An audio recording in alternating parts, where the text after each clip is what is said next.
So we're getting food almost 5 days a week. Fresh produce, fresh meat. It's not frozen. We're cleaning it ourselves. Fish, we're filleting it ourselves. And we're going to local seafood companies also for all these products. This station changes every day. Something new. And we use the Mongolian grill for grill to cook food. It's a perfect grill to come and do different things. One day it will be Asian noodle stir fry. Another day it will be a Korean grill. But another day, Persian kebabs.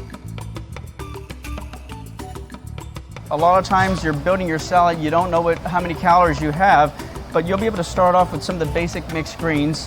When you come down, you can build it, and in your head, you're counting how many calories because everything is listed per ounce. 5 calories, 6 calories, 4 calories. But as you walk down, we loaded the stuff with the higher calories, with the proteins, the eggs, the tofu, the cheese.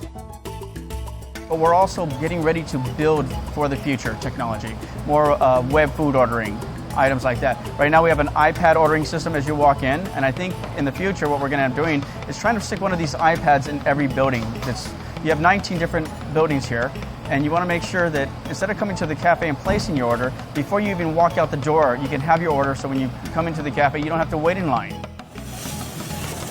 The Bay Area has a lot of local companies, a lot of organics, and we work with all our vendors. It's very important to not only the Bay Area community, but to the Intuit employees as well. I have a vision about fresh, quality, healthy food. And what makes me proud with this cafe is we were able to execute it.